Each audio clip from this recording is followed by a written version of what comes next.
Hola, ya estamos transmitiendo en vivo.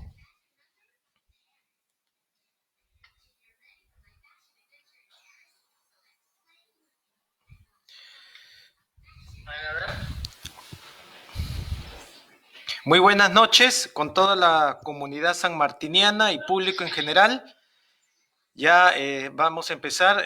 Solamente les pedimos las disculpas por el retraso. Cuestiones técnicas hacen que uno también no calcule bien el tiempo, pero vamos a tratar de aprovecharlo al máximo en esta transmisión. Y la noche de hoy nos congrega para hablar un poco más sobre el nuevo coronavirus. Ya nosotros hemos tenido muchas charlas, conferencias, hemos tenido mucha interacción sobre el nuevo coronavirus, esta pandemia que está ocurriendo en nuestro país. Y ya para todos también es conocido que el día de hoy cumplimos un mes exactamente desde la detección del primer caso del paciente cero aquí en nuestro país, ¿no? Entonces ya es prácticamente 30 días y también estamos por cerrar dentro de unos días más, casi una semana, esta cuarentena que ha impuesto el gobierno dentro de su medida sanitaria. Prácticamente en este mes lo que hemos podido ver en los medios de comunicación, todo lo que es los comunicados oficiales del gobierno, hasta el día de hoy las nuevas cifras que nosotros estamos teniendo de personas infectadas, más de 2.500 personas infectadas y más de 90 decesos por coronavirus. Generalmente las personas, por no decir casi todas, aquellas personas que ya han recurrido a la última fase con uso de respirador artificial y todo lo demás, y que obviamente ya no pudieron luchar más y fueron perdiendo terreno, y ahí pues ha ganado el coronavirus, muertes lamentables de seres humanos, de compatriotas, etcétera, no solamente aquí en nuestro país, sino en todo el mundo. Y recordemos nosotros que debemos cumplir una de las principales medidas que se tiene en toda epidemia. No es necesariamente una medida política, sino es una medida específicamente de salud pública, es una medida de salud pública internacional frente a las epidemias o pandemias, cuando ya es masivo, pues entrar a lo que es esas estrategias de cuarentena que tienen diferentes formas de manejarse. La cuarentena específicamente tiene por objetivo evitar la propagación del virus y por lo tanto la propagación y la multiplicación de la enfermedad. Lo que se quiere con un aislamiento personal, un aislamiento social, es evitar que ese virus que camina junto con nosotros, o sea, que camina junto con el infectado, pues esté saliendo a la comunidad a infectar a más personas. Entonces la cuarentena tiene como objetivo cerrar a lo máximo y evitar esa propagación. Ustedes se imaginarán si con esta cuarentena nosotros hasta ahora lo que se ha podido analizar, tenemos más de 2.500 casos, si no se hubiese impuesto la cuarentena, si hace 3 semanas no entrábamos en esta medida sanitaria, podríamos haber encontrado al día de hoy miles y miles y miles de casos. Quizás fácilmente hubiésemos pasado 10.000, 15.000 infectados si no hubiésemos tenido esta cuarentena y las tasas de muertes por coronavirus hubiesen sido mucho mayor. Entonces, estas medidas son fundamentales frente a este tipo de epidemias. Es la primera vez que se está tomando en la historia de estas epidemias en nuestro país, a lo menos los que recordamos, no se han tomado medidas de cuarentena. Una última pandemia que tuvimos hace algunos años, 2009-2010, el H1N5, la gripe porcina, no se optó por estas medidas. Tuvimos las medidas sanitarias del uso de mascarillas, higiene y todo lo demás, pero no hubo este confinamiento y tuvimos una tasa de muertos muy alta, casi 500 muertos y más de 12.000 o casi 13.000 personas infectadas. Hasta ese momento, una pandemia que en nuestro país duró más o menos entre 7 y 9 meses, hasta que desapareció prácticamente. Pero ahora ustedes ven que a un mes del primer caso detectado, pues las cifras son estas las que nos han dado. Ahora, por los medios de comunicación, ustedes pueden apreciar que hay muchas cifras, muchos números, pero yo los invoco a toda la comunidad a que pueda estar manejando cifras oficiales. Nuestro Ministerio de Salud, nuestro gobierno, no puede llegar al nivel del engaño, de engañarnos con cifras alteradas. Entonces, la cifra que ellos nos dan son cifras oficiales que nosotros debemos tener credibilidad, son de fuente oficial. Pero generalmente en las redes sociales figuran otros tipos de cifras, otros tipos de escándalos que lo que hacen es generar histeria, temor en la población, y no debe ser así. Pero con eso no digo que hay que tener miedo al virus. Sí, hay que temer. Es un virus de temer. ¿Por qué? Porque es un virus que causa muerte, es un virus que causa mucho malestar en la comunidad, es un virus que trae consecuencias no solo en la salud, sino también en la economía de los países. Es un virus que traspasa fronteras, es un virus que se propaga muy rápido, más rápido que los anteriores coronavirus que han mutado. Entonces, a eso debemos tenerle miedo. Debemos tenerle miedo porque todavía no lo conocemos al 100%. Todavía no hay una vacuna. Todavía no hay un fármaco ideal. Todos son pruebas, pero todavía no es algo ideal. Entonces, nosotros debemos temer a eso, pero no debemos temer pues a las cifras y a lo que digan si que sale uno de su domicilio está en riesgo de muerte. Pues tampoco es así. Cuando uno sale de manera excepcional para realizar sus compras de alimentación, sus medicinas, que son dos cosas esenciales, alimentación y salud, ok, con las medidas de uso de mascarillas, que es obligatorio, ustedes prácticamente estarían protegidos y si es que no están cerca de un grupo de personas, porque no sabemos si la persona que está al costado mío, delante mío, puede estar infectado, porque el virus está en la comunidad. Pero como ahora estamos encerrados en nuestros hogares, se está cerrando, si hay personas infectadas, su ciclo biológico se está cerrando en el domicilio, ahí. Entonces pasan 2 o 3 semanas y desaparece el virus. Por eso es el alargamiento de estas medidas de cuarentena. Y tengan la seguridad, estimados todos, que el día lunes o el día domingo, cuando haya un mensaje a la nación de parte del gobierno, el levantamiento de cuarentena no va a ser a un 100% de levantamiento. Seamos conscientes, aquellos que trabajamos en salud, aquellos que estamos en contacto con el virus, conocemos este y otros virus, hemos estado en otras epidemias, esto no se acaba acá. El virus no se va a ir el lunes 13. Hay que tomar medidas que sigan mitigando el virus. Obviamente todos los peruanos podrán realizar sus labores de manera paulatina.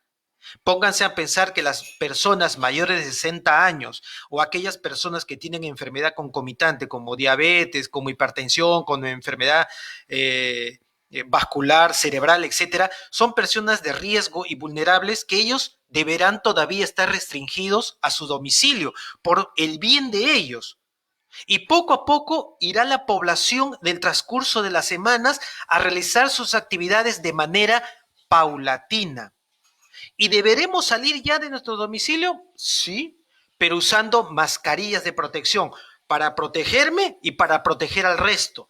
Esas son medidas que adoptan cualquier otro país. Ustedes han visto en China, por los reportajes, no tienen ya casos, salvo los foráneos que vienen de afuera, no tienen casos, pero ellos siempre, cuando han tenido epidemias y siempre por una costumbre de salud pública, salen a la comunidad si es que están mal con una mascarilla porque respetan la salud del individuo, la salud de la comunidad. Entonces nosotros debemos hacer lo mismo, imitar lo mejor en bien de la salud colectiva. Entonces los invoco que si es que se levanta de una manera paulatina esta cuarentena, pues lo hagamos todos los que pudiesen salir a laborar o a realizar otro trabajo con la mascarilla. Eso tiene que ser ya un hábito que poco a poco lo iremos interiorizando.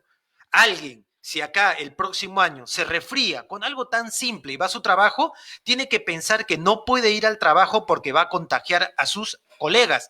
Descansará en casa 24, 48 horas y cuando salga, saldrá con una mascarilla. ¿Ok? E informará que viene de un proceso gripal, pero está con una mascarilla, no comparte objetos, etcétera. Esa es salud pública, eso es hacer prevención y así evitaremos no solamente estos cuadros, sino muchos cuadros más. Entonces, miren que esta es la situación que estamos viviendo. Las medidas son básicas que debemos nosotros tener. Los síntomas, ya ustedes los conocen, ya nos han hablado semanas sobre eso, yo mismo en diferentes canales, programas a los cuales me han invitado y como vocero de la universidad ante las autoridades sanitarias, he podido manifestar todas estas cosas que ahora le digo a toda la comunidad sanmartiniana y público en general, que nosotros debemos acatar bien claro las medidas, los síntomas, saber distinguir los síntomas de un resfrío común. El coronavirus o el nuevo coronavirus, el SARS-CoV-2 que causa esta enfermedad denominada COVID-19, causa fiebre y causa tos, que es lo más común. En el paciente peruano, todos los que han sido identificados como COVID-19, el principal síntoma ha sido la tos y la fiebre alta, ¿ok? Por encima de 39, 39.5. Después la cefalea, el malestar general. Pero cuando una persona con esos síntomas presenta dificultad respiratoria, es un síntoma de alarma. Es un síntoma de alarma por los cuales les obliga a comunicarse con los centros de especialidades, llamar al 107, llamar al 113 o llamar a su médico de cabecera o a su seguro particular, a cualquier personal de salud. La única persona, por favor, que les puede dar un consejo y una guía sobre COVID-19 es el personal sanitario. Nadie más, ni el que está en el banco, ni el que está en el supermercado, ni el vecino, ni el amigo, ni tu primo va a tener las herramientas para poder dar un consejo durante esta pandemia. Por favor, hagamos caso al personal sanitario que están entrenados para responder las preguntas. Usen su médico de cabecera, usen sus amigos, usen las líneas de la universidad, de los colegas que trabajan, los médicos, las enfermeras, etcétera, quienes les van a dar los verdaderos consejos. No tomen consejos venidos de WhatsApp, usen medidas que están debidamente aprobadas para contener. No se automediquen, por favor. No deben utilizar, si bien es cierto, ahora se hablan de muchas medicinas, no se automediquen esas medicinas si no tienen síntomas. La única persona que puede indicar un medicamento contra COVID-19 es un médico. Nadie es más.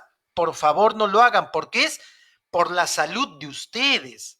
Les puede ocasionar un evento adverso si no sabemos a qué persona le aplicamos. No usen otros medicamentos más allá si tienen fiebre de un paracetamol. No usen antibióticos si creen que tienen una infección. Consulten a su médico, al personal sanitario. Ese es el mensaje que quisiera yo dejar en esta noche para pasar a la segunda parte, que es la más interesante, absorber todas las preguntas que me están llegando por el Facebook y obviamente tratar de guiarlos con la experiencia que nosotros tenemos, ¿no?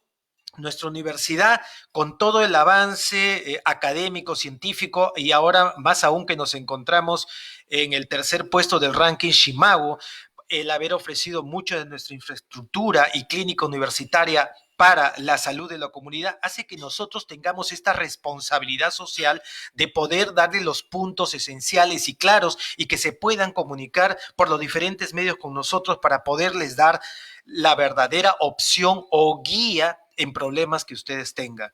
Entonces es fundamental, estimados amigos, que guardamos esta cuarentena, que guardemos todo lo que del domingo en adelante fuera a pasar en nuestro país, lo tomemos con mucha responsabilidad y que garanticemos de que esta es una epidemia que está comenzando a subir, pero no tan alto como en otros países, sino está comenzando a subir poco a poco y luego bajará la curva y la podremos controlar. Pasarán varios meses para que llegue ese, por supuesto que sí, pero no estamos enfrentando curvas demasiado altas como otros países que lamentablemente demoraron en sus medidas y están teniendo este tipo de consecuencias que en realidad lamentamos profundamente. La pérdida de una sola vida es muy lamentable. No se deberían perder vidas. Entonces pongamos todos nuestro espíritu, nuestro corazón, nuestras ganas de poder participar y ayudar a toda la comunidad en esto. Bueno, ahora voy a pasar a responder a algunas preguntas que yo tengo acá, que me están enviando por el WhatsApp. Me dicen que la cuarentena tiene que ser extrema de aislamiento y si sales bien protegido con lentes, mascarilla, guantes, porque el virus ya no está en las gotitas de saliva, la hará toser, o esto, sino también ya se aerosoliza. Miren, esto del aerosol, ¿ok? Ha pasado mucho, digamos, a la palestra, en que si está en el aire que respiro, porque si está en un aerosol, está en el aire que respiro. En realidad no tenemos confirmado lo del aerosol, no hay una confirmación.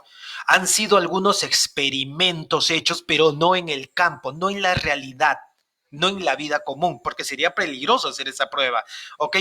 Pónganse a imaginar, si estuviese en el aire que respiramos, yo ahorita estoy en una habitación, ventanas abiertas, entra, ¿ok? Estoy respirando, ya estuviera contaminado hace tiempo. Ya estuviéramos nosotros contaminados hace tiempo. Todas las personas que salen al supermercado, que salen a comprar una medicina, etcétera, ya estuvieran todos contaminados. Pero hagan la reflexión ustedes mismas si ya presentan los síntomas después de una semana de haber salido al supermercado. Estaríamos contaminados. Entonces, esto no es completamente veraz aún. No sabemos. Es una hipótesis, ¿sí? Y la hipótesis tendría que ser probada. Lo que sí está probado es que puede estar mucho tiempo, inclusive días, en el plástico, en el cartón, 2 a 4 días, en el metal 8 a 12 horas, en el acero, en el cobre 6 horas, etcétera. Eso sí se ha probado porque son estructuras de manipulación. Pero lo del aerosol, no. Cuando nosotros estornudamos, podemos tener todas nuestras gotas, ¿no? Aerosolizadas que van hacia arriba y otras que caen más cerca de nosotros, porque son más pesadas. Entonces esas se depositan en la pared, en una manija, en una puerta, en donde sea que está cerca a nosotros. Eso es lo que ya todos conocemos y tratamos de evitar. El resto que se va por el aerosol, no se ha comprobado específicamente si el virus puede estar, no puede ser tan pesado que viaje con el aerosol. Si viajase con el aerosol y esté algunas horas, igual tiene que caer. No es que esté por toda 12 ni 24 horas en el medio ambiente, o sea, en el aire que nos rodea, porque si no, ya nos hubiéramos infectado del coronavirus. Entonces, aquí lo principal es el uso de la mascarilla. El uso del guante, del lente de protección y la mascarilla son, equipos de protección personal que lo deben utilizar personas que sí están en contacto con personas infectadas o que no se saben o son sospechosas. El personal de salud son los primeros que deben usar traje especial.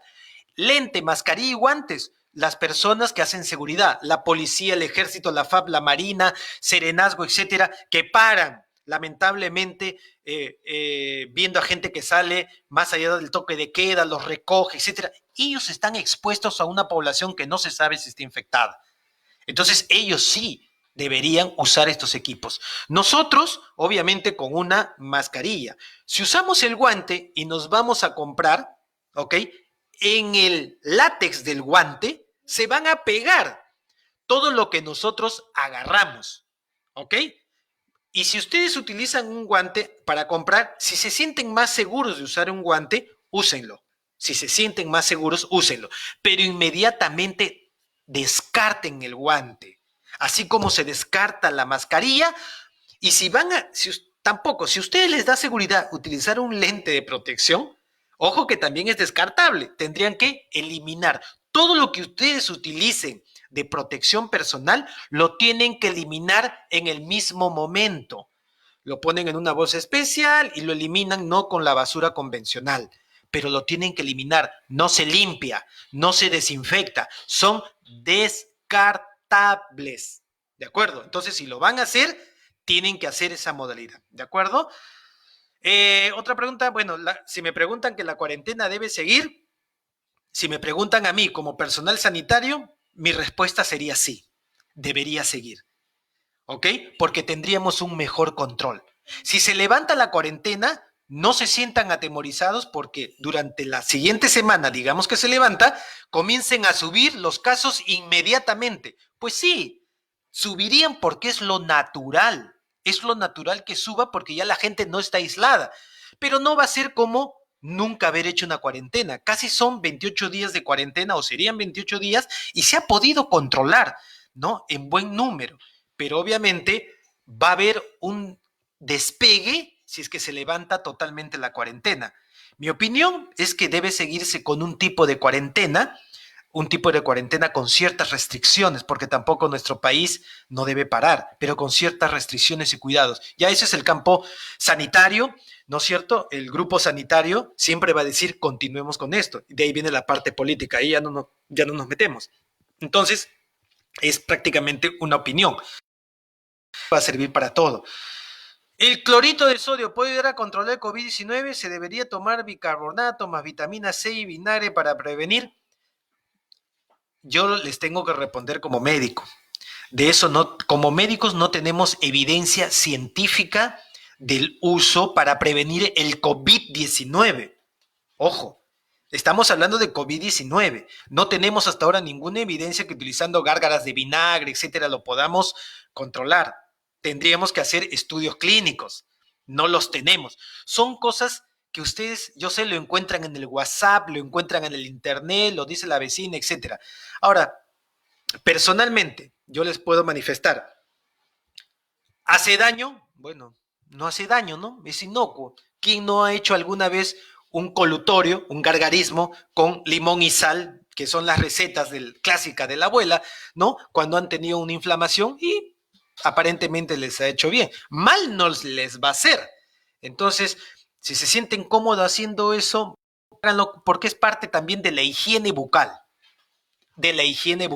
pero no estamos viéndolo específicamente para el COVID-19. Ustedes por YouTube, etcétera, van a ver hasta médicos naturópatas, etcétera, de todo el mundo que sirven, pero no tenemos ninguna evidencia clínica.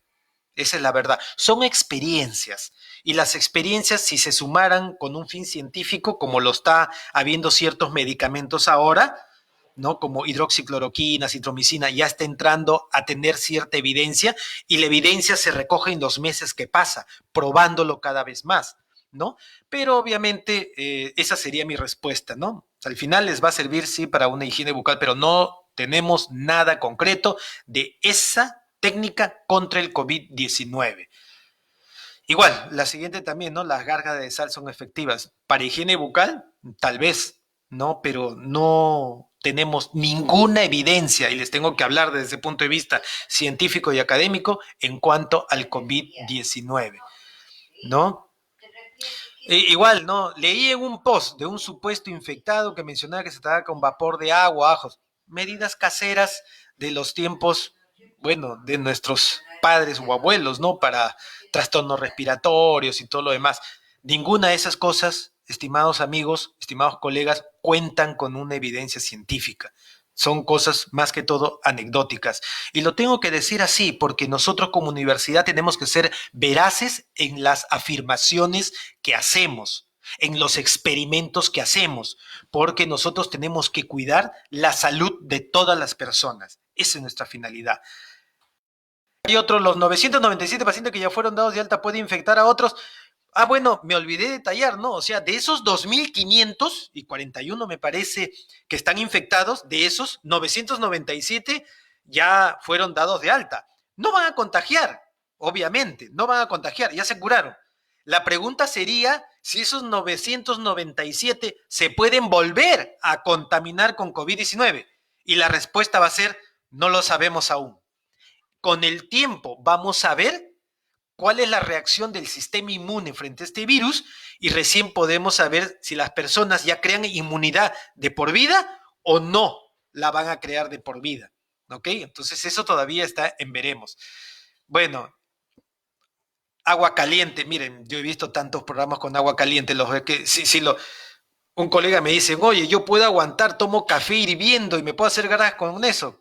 le va a dar una inflamación de garganta, va a destruir tejidos. En realidad no tiene, todas esas son anecdóticas, nada todavía con evidencia, y lo tengo que hacer así.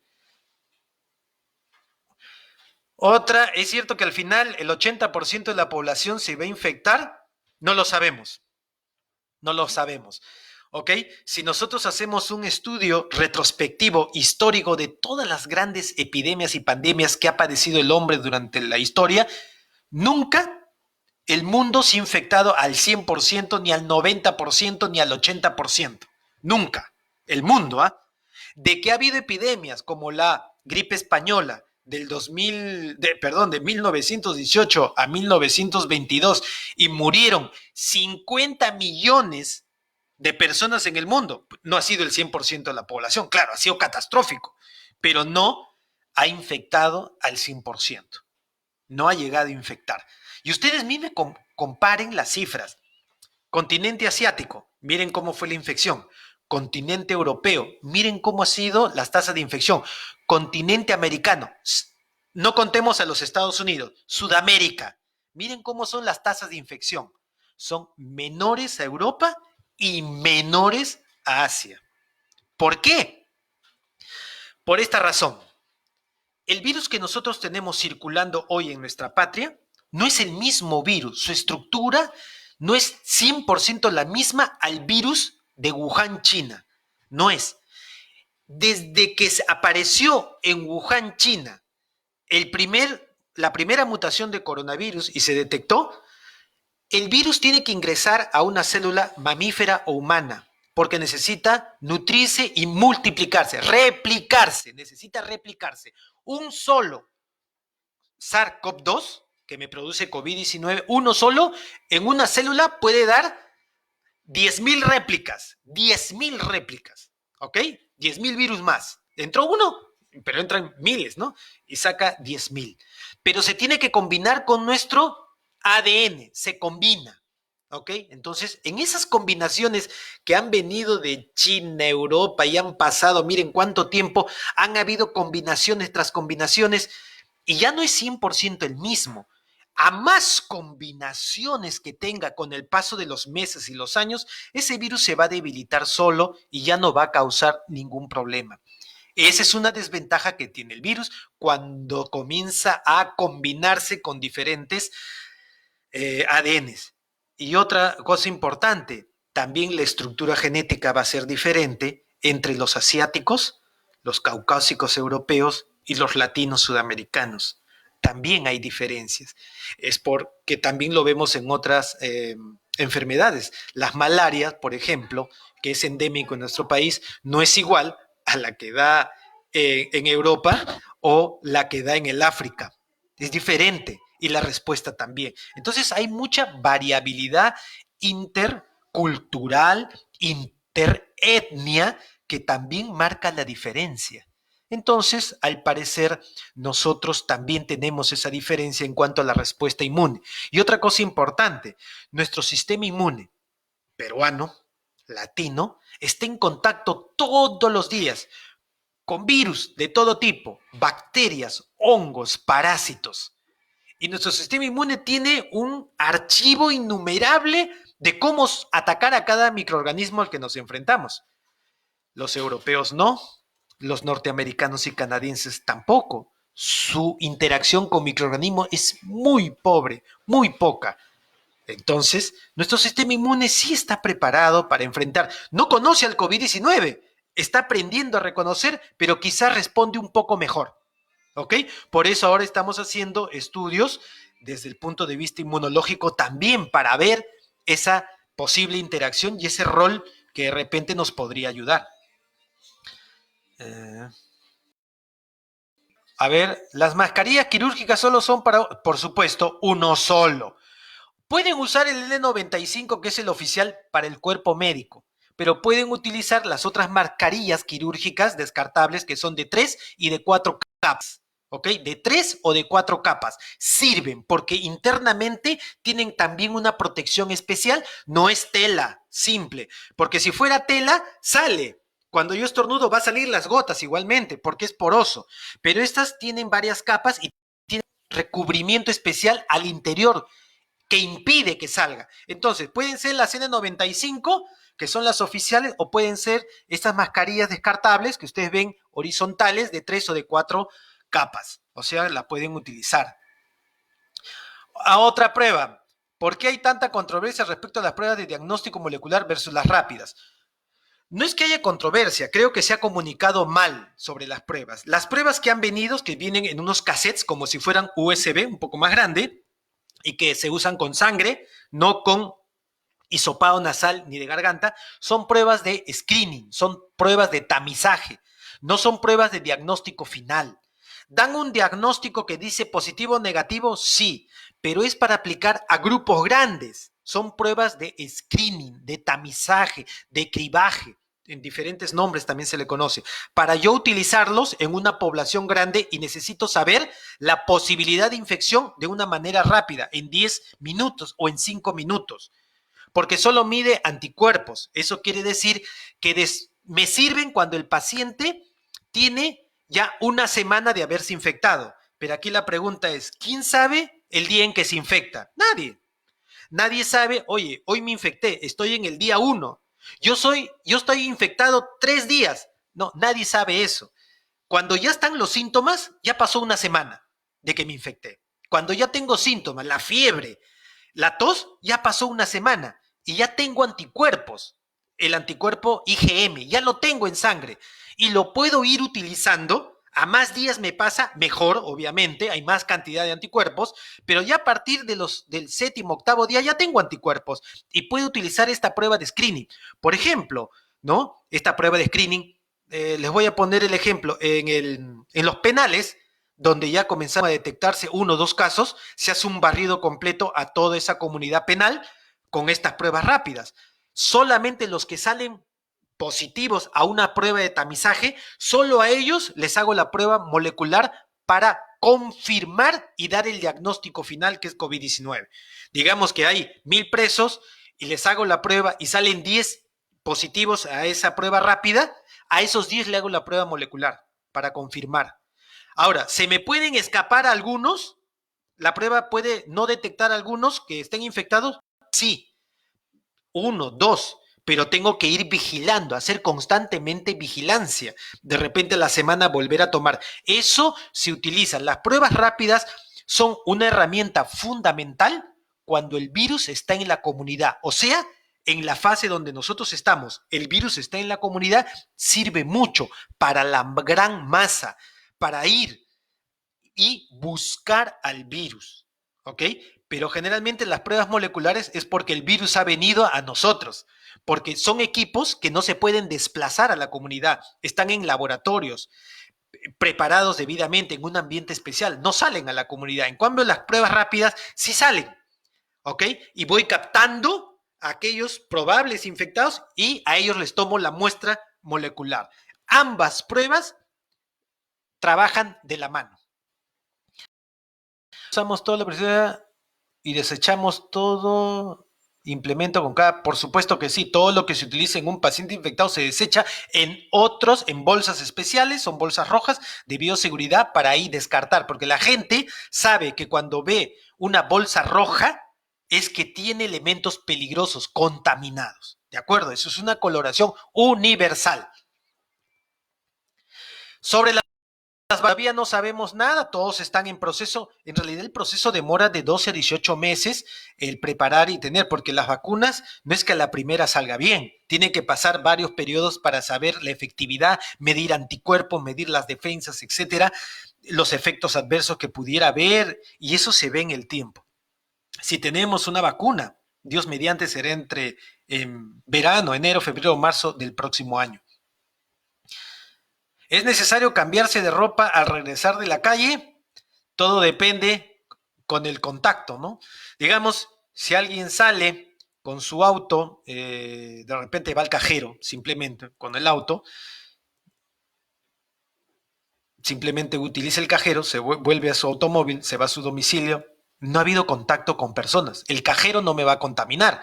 Claro, fui con guantes, agarré el cajero, agarré las teclas, etcétera, antes de subir a mi carro, descarto el guante, no lo echo a la calle, obviamente, tengo ya una bolsa preparada, lo elimino ahí y me voy, ¿no es cierto? No tuve ningún contacto, porque no está en el aire, no es que se me vaya a pegar el virus, que es diferente a que yo me fuera al cajero, igual con carro, me voy al cajero, detrás mío hay una persona, ¿no es cierto? Yo no sé si nada, tose o estornuda, está con mascarilla igual, ¿no? Tose, estornuda, yo paso a 30 centímetros, no sé si está infectado, no sé si me contaminó la superficie de la tela de mi camisa, etcétera. Por precaución me debería cambiar. ¿Quiénes se cambian obligatoriamente la ropa? Todo el personal de salud, los bomberos, todos los que están ahorita en la calle, están 12 horas, 18 horas, 24 horas en contacto con infectados y con probables infectados. Esas son personas que ni lo deben pensar y deben cambiarse completamente todo, ¿ok? Y de ahí hacerse la higiene completa, porque ha habido un contacto totalmente directo. Pero en el ejemplo que les puse del cajero donde no he tenido contacto con nadie, ojo, lo pienso yo, no sería necesario, ¿no? Y veo que muchas personas hacen lo mismo, ¿no? Pero si he tenido contacto, he manipulado, por ejemplo, voy al mercado y cargo la bolsa, etcétera, la bolsa estaba en el piso, etcétera, es otra cosa. Está contaminando mi ropa, ahí sí.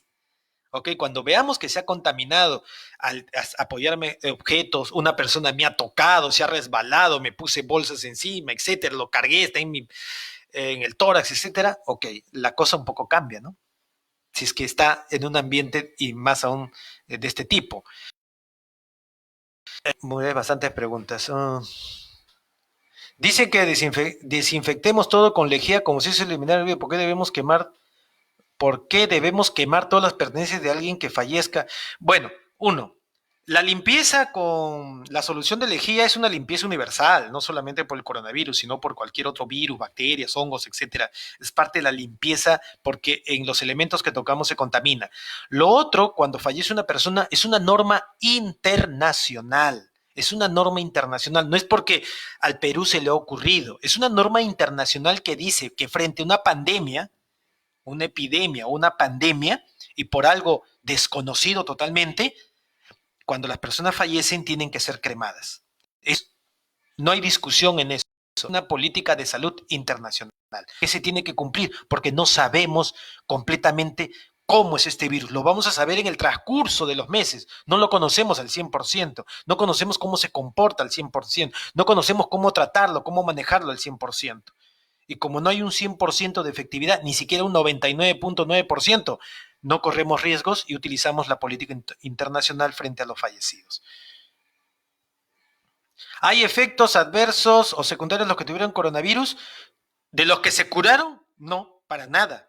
De los que están hospitalizados o están en UCI y puedan recuperarse de eso, bueno, sí hay secuelas, como cualquier paciente intubado, donde ha habido destrucción de tejido, de alveolos, etcétera, de tejido pulmonar, eso es diferente. Pero las personas, estas dadas de altas, ningún problema.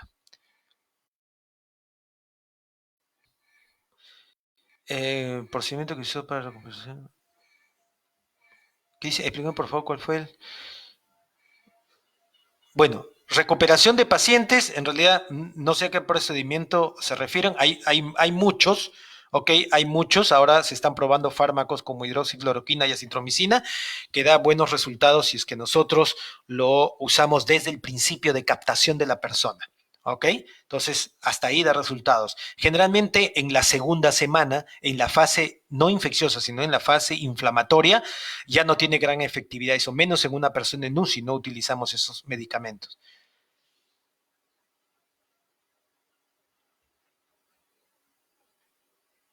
Ahora, muchos preguntan, ¿no? Pero ¿por qué no dicen cuál es el medicamento ideal? No, simplemente no existe un medicamento ideal. De repente, estos medicamentos como hidroxicloroquina, acitromicina, le hace bien a unas personas y a otras no. ¿Por qué? Porque no conocemos cómo va a actuar mi sistema con la infección o frente a la infección. Entonces, se está experimentando clínicamente eso. No es en un ensayo para hacer un estudio clínico y ver las reacciones. Se está probando a ver si hay buen resultado frente a esta situación, pero no tenemos hasta el momento el ideal. Todos sacan anuncios, este es el medicamento, esto me dio efecto. Yo traté 5 pacientes, todos salieron. ¿Qué son 5 versus millones, millones de infectados? Nosotros en el mundo somos más de 1 millón de infectados. Hay más de 1 millón de infectados en el mundo. Entonces, 5 versus 1 millón, no hay comparación. Todavía estamos experimentando estas experiencias farmacológicas. Hay que tener un poco de paciencia, ¿no? Por eso, puede decir, este es, porque lo primero que van a hacer es ir de frente a una farmacia a comprar. Bueno, estos medicamentos no se expenden, perdón, en la farmacia, ¿no? Como la hidroxicloroquina, pero no podemos probar algo que no está comprobado al 100%. Eso es de manejo puramente médico. No podemos nosotros automedicar. Si una persona siente el pecho cerrado, ¿se debe a COVID-19? Bueno, es un broncoespasmo. Es probable que eso lo presente más una persona que tenga cuadro de asma, ¿ok? Generalmente las personas que tengan trastorno respiratorio, dificultad respiratoria, antes de eso va a tener fiebre y tos. Si ya tiene fiebre, tos y tiene eso, obviamente es probable.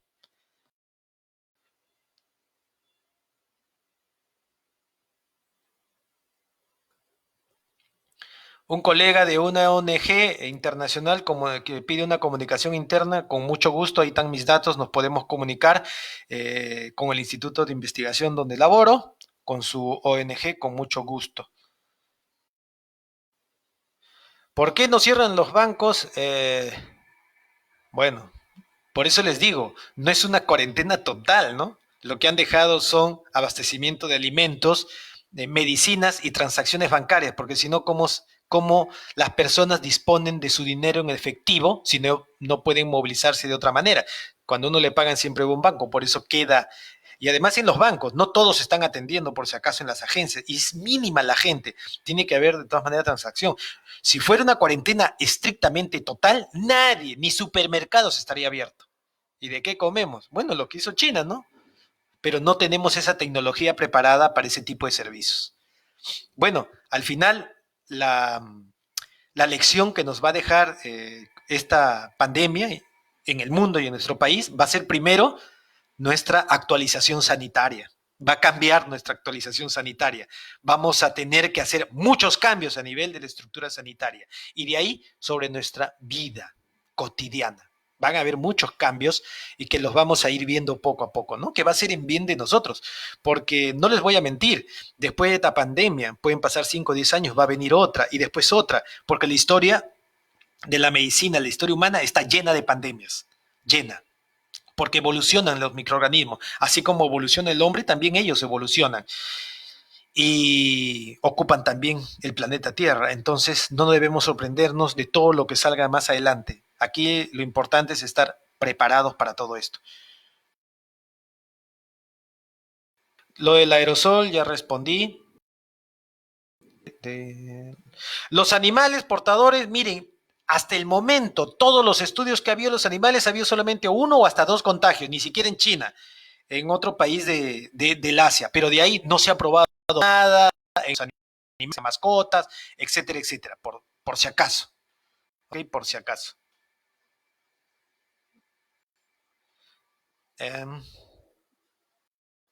Ahora dice, ya respondí tampoco, las personas que se han curado no estamos diciendo que son inmunes, no lo sabremos más adelante. No, nadie sabe algo nuevo si será inmune.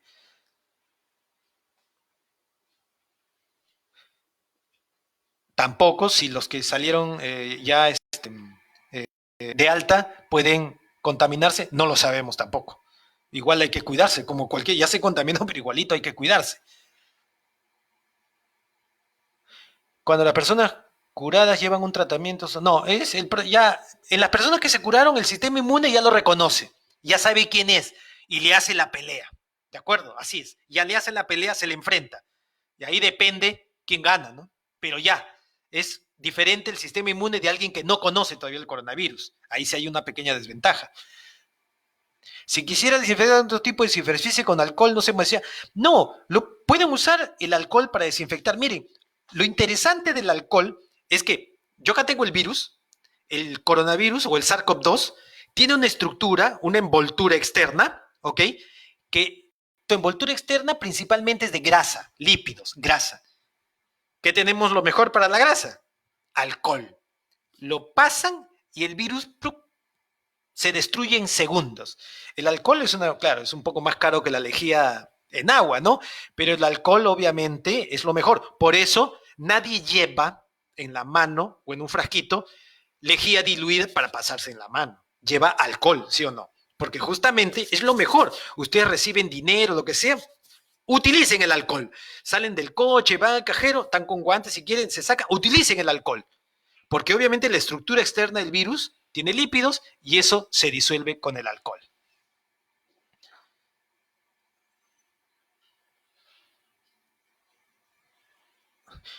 Nuevamente sobre las mascarillas de tela, la mascarilla de tela no protege. Tienen que ser de triple o de cuatro capas y las que son las mascarillas médicas o quirúrgicas que se dicen. Ya no hecho de tela artesanal. Uno puede hacer. Ahora, si uno no tiene, bueno, sé que ahora ya están vendiendo en las farmacias era restringida, uno puede comprar dos o tres mascarillas descartables, ¿no? En las cadenas de farmacia. Ya lo están vendiendo, ¿no? Las mascarillas médicas. Pero no utilicen otras cosas. Ya, si en el último caso no tienen nada y tienen que salir, bueno, pónganse un doble, triple pañolón, etcétera, varias capas para que lo proteja. No queda otra opción, pero traten de conseguirse una mascarilla de este tipo. Ah, los, los laboratorios que le brindó la Universidad del Estado ya están siendo utilizados. La universidad ya puso a disposición sus equipos de PCR, ¿no? Porque nosotros tenemos varios equipos de PCR, inclusive los de tiempo real, que venimos trabajando, se han puesto a disposición. Ya el INS los fue a certificar, a verificar y todo lo demás, y están complacidos por todo lo que se está prestando. Igual ya se está, me parece, utilizando la clínica de la mujer, que está al costado del Hospital Rebagliati, para recibir a personas embarazadas que no tienen coronavirus y no se puedan contaminar dentro de un hospital, ¿no? Entonces también ya se están utilizando las instalaciones de la universidad. Otra pregunta, no, esta la respondí. Pérdida de gusto del sentido del olfato. Miren, esto es interesante porque en algunos pacientes se han comenzado a detectar, en algunos, que pierden el sentido del olfato, ¿no? Y después el gusto. Generalmente, el coronavirus sí tiene lo que llamamos neurotropismo, o sea, sí tienen predilección por el sistema nervioso. Eso se está estudiando más aún, ¿de acuerdo? Entonces, cuando ingresa por la fosa nasal, tenemos el bulbo olfatorio, células nerviosas, y el coronavirus les gusta también invadir neuronas, células gliales, ¿no? Que son células que están en el sistema nervioso. Interactúan con esas, e inclusive las pueden destruir en experimentos, en animales de laboratorio. El primer SARS, no el primer SARS, hacía esto. Y como este nuevo coronavirus es bien parecido, miren, bien parecido al primer SARS, a la primera mutación del coronavirus, por eso también tenemos la ventaja, ¿ok? El primero tiene su neurotropismo bien definido. Y al parecer, también. Viene por vía olfatoria o por vía sanguínea y se va a establecer. ¿Ok? Pero más allá de eso, no hemos visto, digamos, mayor daño a ese nivel. Más que todo es pulmonar. ¿De acuerdo? Pero por esa eh, vía de ascenso por la vía respiratoria y contacto con el bulbo olfatorio, es que en algunos pacientes, no en todos, en algunos, se está presentando este síntoma, digamos. Eh, Doctor, ¿es verdad que este virus ya ha mutado? Indica que es la tercera. Claro, o sea, de los nuevos coronavirus, esta es la tercera. La primera mutación, o sea, los coronavirus convencionales clásicos que conocemos, que son cuatro que atacan, son los que causan cuadros respiratorios y de resfrío. Esos son los que todos los años lo vemos. Pero el 2002-2003 apareció una primera mutación llamado SARS-CoV. El 2012-2013, una segunda mutación de este coronavirus se llamó MERS-CoV, que estuvo en Medio Oriente, en Arabia Saudita, el primero en China, y este tercero que también se originó en China, que se le llama, como es parecido al primero, se le llama SARS-CoV-2. ¿Ok? Entonces, esta es la tercera mutación de un coronavirus, esta es la tercera.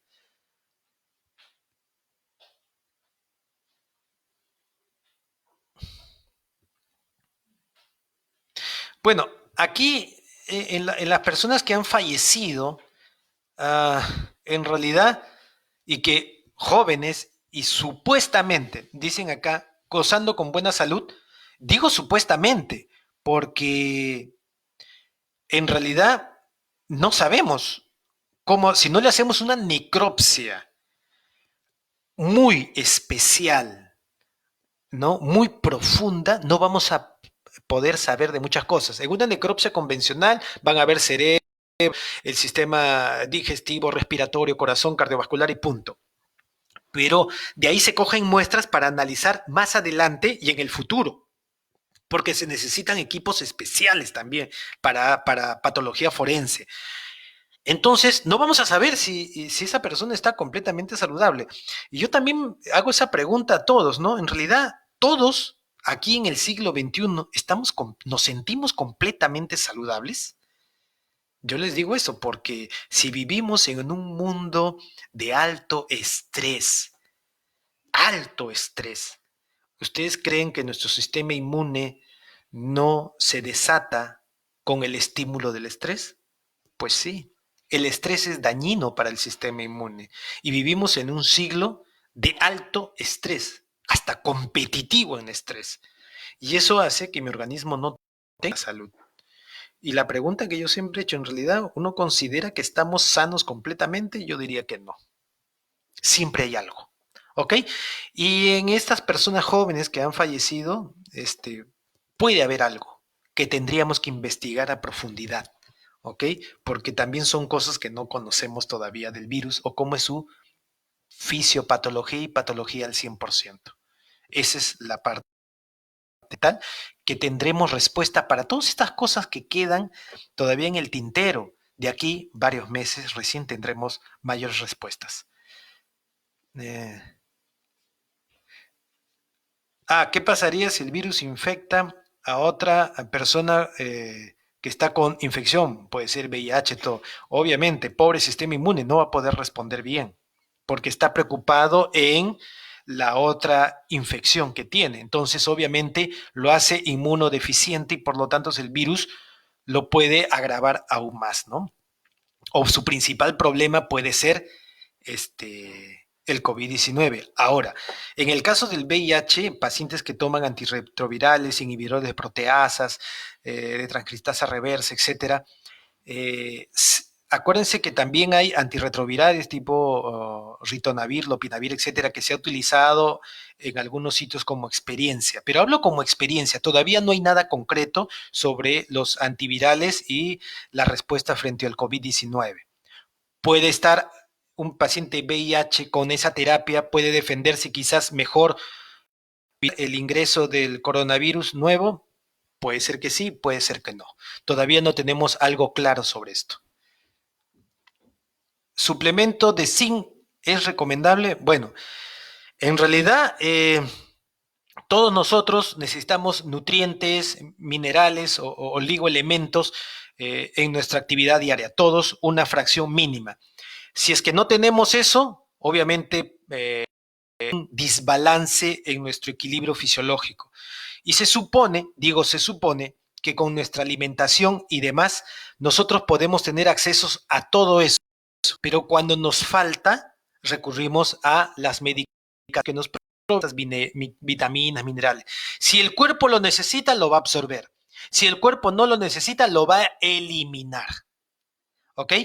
Pero cuando el sistema inmune está trabajando arduamente, combatiendo a un agresor, cuando le damos estos vitaminas, minerales, también estamos ayudando, porque lo va a necesitar, ¿no? Va a necesitar más energía, más de estos elementos para poder trabajar mejor. Y simplemente estamos ayudando, pero no significa dar en exceso, ¿ok? No significa dar en exceso. Es como la vitamina C. Nosotros necesitamos entre 75 y 90 miligramos por día. Y otros preguntan, en el caso de COVID, ¿puedo tomar 1 gramo, 500 miligramos? Bueno, sí, está bien, pero no vayas a tomar más, no sería necesario, ¿ok? Pero la media, digamos, de 1 gramo que se ha experimentado en algunas infecciones virales ayuda al sistema inmune, así como la vitamina A, la vitamina E, la vitamina D, que son antioxidantes, ayudan, y más aún en estos momentos, pero no en un exceso. Ah, bueno, otra vez el gargarismo. Té con sal, ¿no? Si me acuerdo de estas gargas de té con sal. Mm. Higiene bucal, ¿no? Como vuelvo a decir, ¿no? No hay nada probado, no existe evidencia de eso, ¿no? Pero es parte de la higiene bucal, ¿no? Algunos informes dicen que los AINES agravan los síntomas. Sí, en realidad uno no debe utilizar AINES ni otros antiinflamatorios, ¿no? En la primera etapa, en la fase de infección, ¿ok? Porque estaríamos cortando, obviamente, el actuar del sistema inmune, muchas de las cascadas donde el sistema inmune trabaja. En la segunda fase, que es la fase inflamatoria, que es la que más preocupa, ahí sí podemos utilizar elementos antiinflamatorios, incluidos los corticoides, que ya se están empezando a utilizar en otros lugares, pero en esa fase, la fase inflamatoria. Y generalmente es cuando el caso está hospitalizado o en gravedad, simplemente en eso. ¿No? ¿Tengo más preguntas o no?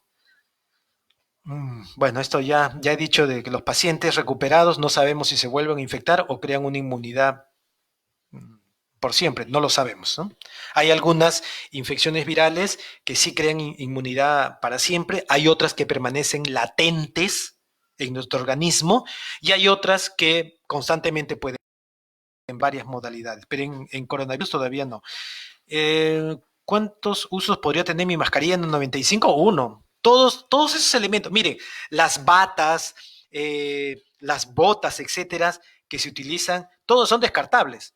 Entonces, todos son de un solo uso.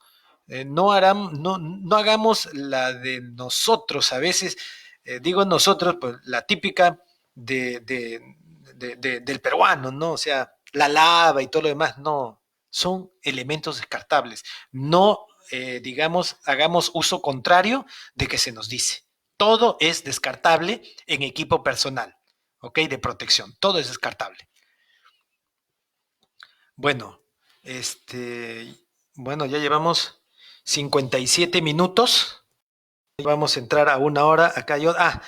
Los ARA2 y los IECA, que son de elección en los pacientes pueden agravar la infección. Miren, interesante. El día miércoles a las 8 de la mañana, perdón, el día miércoles a las 8 de la noche vamos a estar en conjunto con la Sociedad Peruana de Cardiología y va a haber un simposio sobre este tema y el coronavirus. Los invito a que participen. Entren a la página de la Sociedad Peruana de Cardiología y ahí vamos a hablar también de esto. Pero les voy adelantando lo siguiente. Todos los pacientes se ha dicho que hay que tener cuidado porque el receptor del coronavirus es el ECA2. El ECA2 es el receptor, el primer receptor primario para el ingreso del coronavirus. Entonces, están diciendo que deberíamos hacer anticuerpos contra ECA2, ¿no? Para que no ingrese el coronavirus, que es una estrategia. Pero, ¿qué pasa con los pacientes? Ninguna sociedad de cardiología, ninguna hasta el momento, ha declarado que los pacientes usuarios de ECA y ARA2 deberían discontinuar su tratamiento. Esos pacientes hipertensos con estos dos grupos farmacológicos, ninguno debería discontinuar el tratamiento. Entonces, hasta el momento no hay nada concluyente. Todas dicen que el paciente continúe. Pero obviamente sabemos que los pacientes que toman estos medicamentos sobreexpresan receptores ECA2. Sí, van a sobreexpresar, pero depende también de la cantidad de virus que ingrese. ¿Ok? Depende. Todos tenemos receptores ECA2, inclusive en el tenemos receptores ECA2, por eso también hay un neurotropismo. ¿Ok? Pero todavía no está claro a ciencia cierta sobre el manejo de pacientes hipertensos que vayan a tener problemas. Eso lo va a ver directamente un cardiólogo. Hasta ahora, como les digo, toda la gran mayoría de las sociedades internacionales de hipertensión y de cardiología, incluido la nuestra, no ha recomendado quitar el tratamiento en estos pacientes. Al contrario, dicen que deben continuar con su tratamiento. ¿Por qué?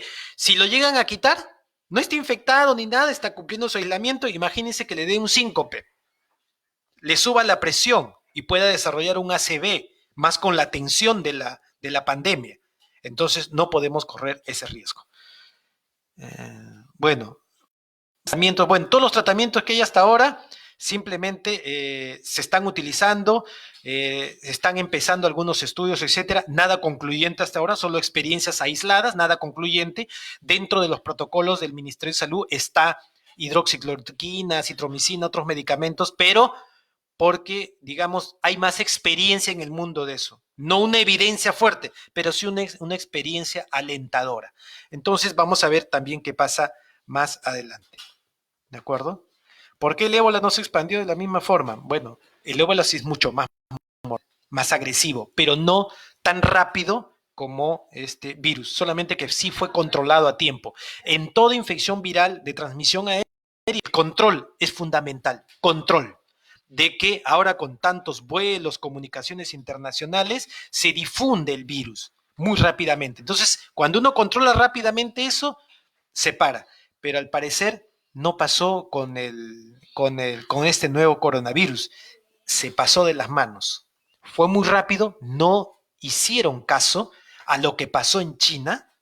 Quizás dijeron, no, no me va a tocar tanto como otras veces, y agarró con, digamos, los brazos abajo, ¿no? Entonces con la guardia baja. Y eso fue lo fundamental por lo cual se ha difundido demasiado. Muy bien,